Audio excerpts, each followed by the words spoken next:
Old Dirty was a professional thief though, you know? He was a booster, you know? Dirty was always tremendously frightened of jail because he was told that if he ever went to jail, he was going to be killed. Old Dirty Bastard.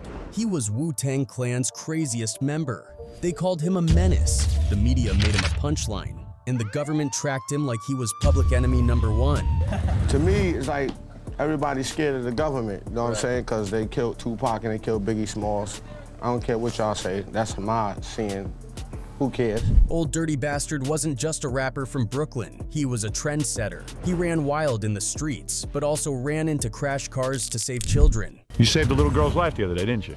Yes. Dirty lifted the car off of her like Superman. He broke laws, but bent over backwards for his kids. But there was one guy who kind of stood out. When he interrupted that award show, he said, Wu-Tang is for the kids. He got high, but never let his art fall flat. He stole, he gave, he laughed, he heard. And somewhere along the way, he became legend. He was everything, yo. Yeah. He gave me my soul. I never met a like that. Ever in my life. But legends, especially black ones, make the powerful uneasy. And a lot of fans wanted to know why the FBI kept a 90-page report on him, with allegations of murder, drug deals. He was smoking a lot of drugs. So he got it, the last time he was here, he got as high as he could ever get. Police shootouts and secret surveillance. Everything they thought could finally pin him down. But the more they watched, the more confused they became. Because ODB didn't follow rules. He wasn't a gangster or a politician. He was something they couldn't file under threat or celebrity without mislabeling him completely. So how did the FBI label him? When I was in prison, all I heard was we are killing ODB. Let's talk about it from the jump. ODB was a contradiction, a walking paradox who threw the rulebook out the window and then set the ashes on fire. 1 minute he was a platinum-selling artist. First one sold, you know, 1 platinum. Right. So it's all good, you know. The next he was pulling up to the welfare office in a limousine, MTV cameras in tow, proudly pocketing food stamps like it was just another verse in a rhyme only he could understand. The media called it fraud. He called it survival. Maybe it was both. Born in Brooklyn in 1968, ODB, named Russell Tyrone Jones, was raised in a city already boiling over with tension and poverty. But in that urban rubble, he found rhythm, alongside his cousins Robert Diggs and Gary Grice, Arza, and Giza. He carved out a world of martial arts mystique and rugged beats. Our brother, Old Dirty Bastard. Old Dirty Bastard. He was the vessel for the motivation, you know what I mean? He was the make RZA see right what it is. But before the beats and bars, there were empty refrigerators. There were days when hunger gnawed louder than any melody. Everybody out here, we knew we was broken, but everybody around us was just as broke. Russell, like so many others, learned early that if you didn't hustle, you didn't eat. Petty theft wasn't a career, it was survival. He'd snatch food from corner stores, not out of malice, but necessity. Bread stuffed under a shirt, canned goods slipped into coat pockets. The rules were simple. Take what you need, keep moving, don't get caught. But he got caught.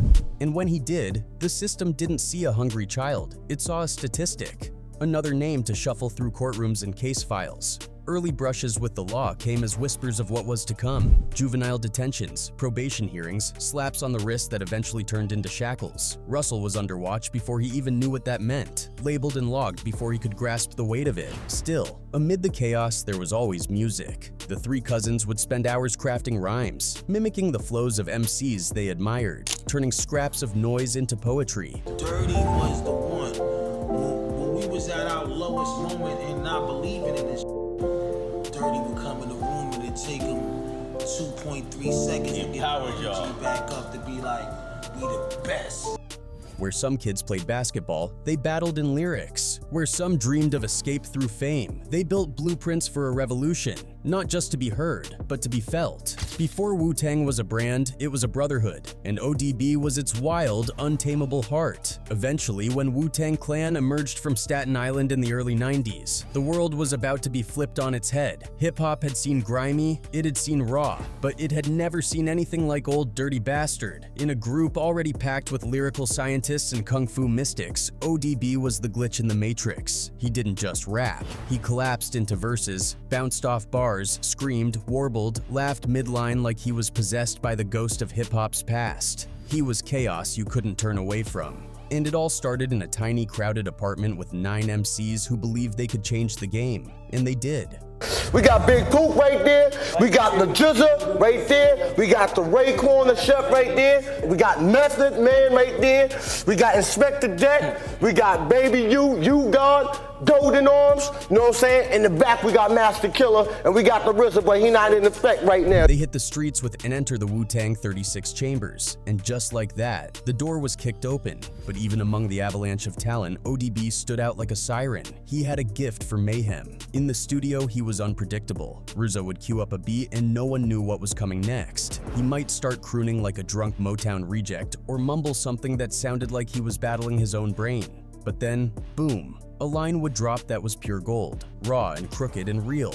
One engineer reportedly said you couldn't produce ODB, you just had to catch him in the moment and pray the mic was on. That kind of lightning couldn't be bottled, only survived. ODB sang off key like he meant every note. He slurred his rhymes like his tongue was arguing with his thoughts. Baby, I love the bird. Never just a bitch, boy. Now when the man and the woman, they could never leave town. But it worked. It worked because it was honest. There was no filter, no polish, just dirt, unapologetic. People heard that album and either got it or didn't, but those who got it felt it in their bones. It wasn't rap. It was performance art. It was a diary written in crayon on a bathroom wall. However, ODB wasn't just unpredictable. He was uncontainable. Stories of him swerved between hilarious and haunting, like the time he stopped his BMW in the middle of the highway just to smoke a cigarette and play video games. He had a PlayStation hooked up in the back seat, of course he did. Another time, he crashed a car into a mailbox on his way to an interview, then waltzed in laughing, hijacked the mic, and turned the chaos into comedy. That was ODB, wreckage and charisma, tangled in the same breath. And yet, people loved him. Not because he was polished, not despite the madness, because of it, because he was real. There was no filter between his brain and the world, no pretense, just raw energy, like lightning in a bottle with the lid unscrewed.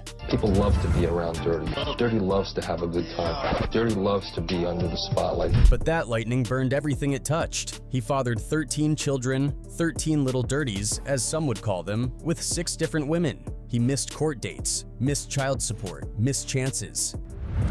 I love my children just being there, you know, as a family, you know what I mean? You know, things just got to be, you know, dealt with, you know what I'm saying? You know, that I got to deal with. And that's what got to be dealt with. And we'll deal with it. The creator makes sure everything is right. He had money, sometimes millions, but still boosted $50 sneakers with a wad of $500 in his pocket. He once claimed he kept it real by not paying taxes, by staying close to the streets. Directed mostly towards ODB. I know Praz and the Fugees do things for the community, but what is going to be your thing for the community? Nothing. And maybe he believed that. Maybe he couldn't escape them. That's the dark side. But the light cut through just as strong. There were moments when the mask slipped and the protector appeared. Like the night in 1998 when a car crashed over a girl in Brooklyn. ODB didn't hesitate. He ran out, gathered people, and helped lift the overturned Mustang, saving a 4-year-old trapped underneath. You get incredible strength sometimes in a moment of panic. Yes. And you lifted the car off the girl. By yourself? You know, he got some people there. Some people there, you know, and it just happened, you know. Hours later, he hit the Grammys and interrupted Sean Colvin's speech to rant about Wu-Tang being robbed of an award. Wu-Tang is for the children, he declared. I don't know how y'all see it, but when it comes to the children, Wu-Tang is for the children. We teach the children. And somehow, nobody could argue. He'd show up to interviews half sober or not at all. He talked about alternative music, the Beatles, Barry Manilow. He wasn't playing a character. He was the character. Even the industry didn't know what to do with him. He'd take over MTV interviews and end up giving love advice to teens. He'd spill a drink on someone's new shoes and then pour the rest of it on himself just to show, now we're even. He looked out for his people, brought his neighborhood to shows. If the club said no guests, ODB walked through the front door and said, they're with me. He was the guy who'd fight for you, even if he couldn't fight his own demons. He mentored younger rappers on the phone for hours, hyping them up, trying to keep them from falling through the same cracks, and yet, he kept falling. Fame gave him a mic, a mansion, and a mirror, and ODB didn't like what he saw. The more famous he got, the more erratic he became. There was no plan, no blueprint, just dirt, wild and uncut, living in a world that wanted to box him in, and every time they tried, he busted right out. That was his genius. That was his madness. He once paced the halls of a hotel at 3 a.m., hearing voices, asking to crash in a friend's room because the shadows wouldn't stop watching. Then they'd smoke, drink, talk, and laugh until sunrise. One night, they were so high they thought they saw UFOs. The next morning, he was gone. Disappeared, like a ghost, like he always did. ODB wasn't trying to be a role model. He wasn't trying to be anything except himself. And that, more than the platinum records or the controversies, is what people still remember. He didn't hide his flaws. He wore them, screamed them into microphones, set them to beats, made them immortal. Don't let these people change you, baby. Do what you gotta do, man. If they don't want to accept your material, man. But the madness didn't define him. It revealed him. By the time Old Dirty Bastard stormed that Grammy stage in 1998 in his now immortal burgundy suit, the FBI already had their eyes on him. Not in passing, not as some distant observer. They were tracking his moves like a hawk circling its prey. And what they compiled was 90 pages deep. The FBI file on ODB reads like the outline of a gritty crime film, except it's real. Names, dates, incidents, and all. From the Fed's perspective, this wasn't just an eccentric rapper who said wild things on TV. This was a man allegedly entrenched in a world of narcotics, gunplay, and violence that bled off the record and into reality. Let's start with the obvious: drugs. The file alleges that ODB wasn't just puffing a little something on the tour bus. The feds believed he was moving serious weight. There are mentions of large-scale drug distribution activities, with him either directly involved or sitting at the top of a network. The exact quantities were not specified, but the tone of the document suggests the Bureau thought ODB was deeper in the game than anyone in the music industry really knew or was willing to admit. Then came the guns. The file documents numerous instances of illegal firearm possession. In one jaw-dropping accusation, the FBI claims that ODB didn't just carry weapons for protection, he used them. He pulls out a gun, shoots in the air, and then the crowd went silent. There's a report of a wild shootout where he allegedly fired at officers. Not some vague shots were fired nonsense. They claim, pulled the trigger. The circumstances are murky. How it escalated, what prompted it, who else was involved. But the inclusion of this in a federal file speaks volumes. The file reveals tailing, informants, and intel gathered over months, maybe years, on his known whereabouts, people he visited, places he frequented. Now, here's the question. Was all this real? Or was the Bureau just hyped up on the fear of a black man with a platform, a mic, and a wild glint in his eye? Because the man was erratic, yes, but also charismatic. A cultural shockwave. But the FBI file is thick not just with evidence, but with suspicion, with hearsay, with anecdotes blown up into allegations, and allegations shadowboxing with actual crimes. So maybe the Bureau wasn't entirely wrong to keep watch, but what's haunting about those 90 pages is how they capture a man dancing on the edge of destruction. Maybe pushed, maybe leaping. The drugs, the gangs, the paranoia, the FBI, all swirling around a man who once said point blank on live TV, Wu-Tang is for the children. By the late 90s, Old Dirty Bastard wasn't just spiraling. He was tumbling down the steepest slope in full view of America, grinning the whole way. The chaos was no longer just on stage or in the booth. It was in courtrooms, alleys, squad cars, and headlines. You could feel the slow burn of implosion. And still, he performed. Still, he smiled. Still, he vanished and reappeared like a trickster out of myth. He'd already flirted with public disobedience, but then came the infamous food stamp stunt, an act so bizarre, so deliberately defiant, it blurred the line between satire and self-sabotage. There was Dirty, already a platinum-selling artist, caught on MTV cameras picking up food stamps in a limo, his kids in tow. Anybody got a quarter? Thank you. Hot again, Paul. Do the food stamps. How much money you got here? All right, we good to go. Come on. To the public, it was either performance art or proof of madness. But to the FBI, it was fraud. Another file added, another checkbox ticked. And for ODB, it was just Tuesday. It got darker. The 1998 arrest in Virginia Beach was the kind of tale you'd expect from a man living 3 lives at once. A simple traffic stop turned into a full-on legal spiral. Officers found a bulletproof vest, illegal for a convicted felon, and 20 vials of crack. When he was in jail, he had to ask RZA for help. It was just like, yo, you gotta get me out of here, God. Like, you gotta use your power to get me out of here. Just another contradiction. A man invincible on stage, caught trying to armor up off it, and behind it all was that jittery paranoia, the sense that the walls were closing in. Was he being hunted or just chasing ghosts? Dirty never moved quietly. Even his courtroom visits played like theater, but nothing matched what happened in October 1999. The trial was underway, the charges piling up, and then he was gone. Just walked out of a courtroom in downtown Brooklyn and disappeared. No disguise, no escape vehicle, just the guts to vanish. I'm not crazy at all, okay? Everybody always saying that Dirty is crazy. Dirty is not crazy at all. Dirty just foresee a lot that a lot of people don't foresee. Days turned to weeks, and ODB became a wanted man again. Except this time, he didn't hide in shadows. He reemerged on the biggest stage imaginable, the Grammy Awards, standing next to his Wu-Tang brothers, still technically a fugitive, wearing a designer suit like a punchline. He looked wild-eyed but calm, like a man who knew he was untouchable, or had nothing left to lose. The crowd didn't boo. They cheered. Some laughed, others blinked, and just like that, he was gone again. That moment became legend. Who else but Old Dirty could vanish from law enforcement, then reappear on national television in a tuxedo? The mugshots from his multiple arrests didn't just circulate, they sold. Fans turned them into posters, t-shirts, trading cards. The images showed a man frayed at the edges, but never broken. Eventually, he was sentenced to jail, later getting released in 2003 on parole. But was Old Dirty Bastard a martyr of the system or an architect of his own downfall? He once said, "Y'all know me for being raw, so I gotta keep it raw." I ain't the one to lie, man. You know, I mean, we all do our things and everything. You know what I mean? Y'all know me for being raw, so I gotta keep it raw. So what started as a refusal to conform morphed into a compulsion to implode. The line between performance and personhood blurred. Every arrest felt like another act in a surreal play, and the man at the center, Richard Price, often seemed less in control than possessed by the chaos he'd conjured. Yet when you hear him speak in interviews, like that raw, unfiltered moment with MTV, something else peeks through. Beneath the slurred musings and tangled metaphors, there's a strange clarity, a man aware of his contradictions. "Being sober made me feel like a kid again," he said, almost in awe of his own lucidity. He wanted change. He wanted to show up for his kids. He even joked about birth control, urging fans to get their lives together.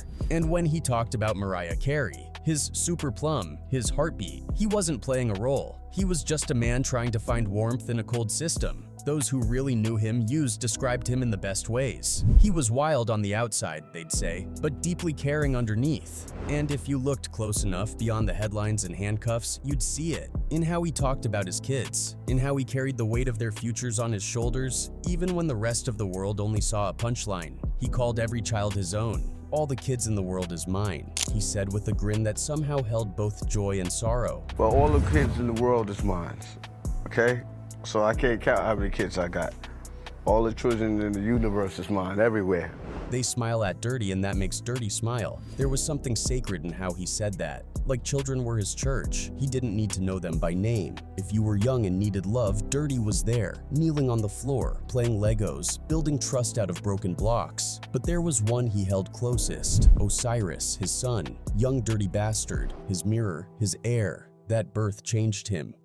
"Little Prince Osiris is here," he said in a rare moment of clarity, "and I just want to do right for him, you know?" He spoke of love like it was a shield, said he loved his wife dearly, even when things got ugly, even when she wanted out. "That's my girl," he said. "I love her to death." And you believed him, not because he was eloquent, but because he was raw. If you're gonna be real, be real. You know what I'm saying? That's all I'm saying. Don't play no games. This ain't no games no more. And loyalty wasn't just a word to Dirty. He lived it in every cracked sidewalk freestyle, in every awkward hug with a fan on the street, in every overdue child support payment he still swore he'd make right, not because the court said so, because he said so. But the world didn't want that version of him. They wanted the spectacle. They wanted the man who shouted into microphones and showed up to award shows in stolen limos. They wanted the train wreck. And maybe he played into it because he knew they'd never listen if he came in clean. When Old Dirty Bastard died in 2004, it left a hole in the heart of hip-hop. He collapsed in the studio days before his 36th birthday, a tragic, almost poetic end for a man whose life was as unpredictable as his music. There were whispers that it was an overdose, rumors that his pressure-filled existence finally caught up with him. He got as high as he could ever get, and he told me to sit there and watch him, eye to eye. We did that. But in the back alleys of New York, where truth and myth blend like the thick fog that clung to the streets, no one could quite tell if that's what truly took him down. Some say he was murdered. Others suggest he was a victim of the very industry he helped shape, a victim of forces beyond his control, too raw and too real for the carefully structured world of hip-hop. You gotta say what you feel. You gotta say what's on your mind.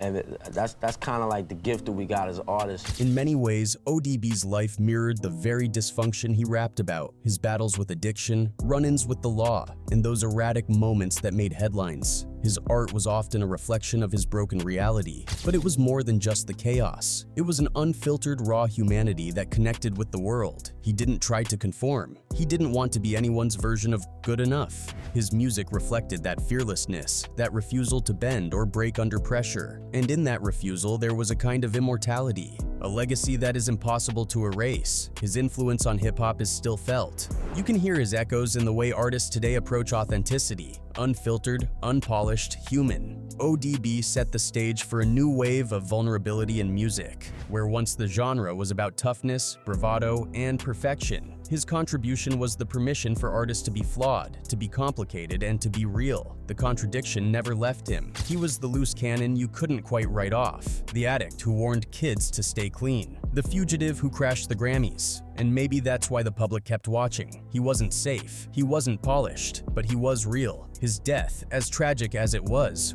the ultimate manifestation of his story, a poet who bled into his work so deeply that he never had the chance to separate the two.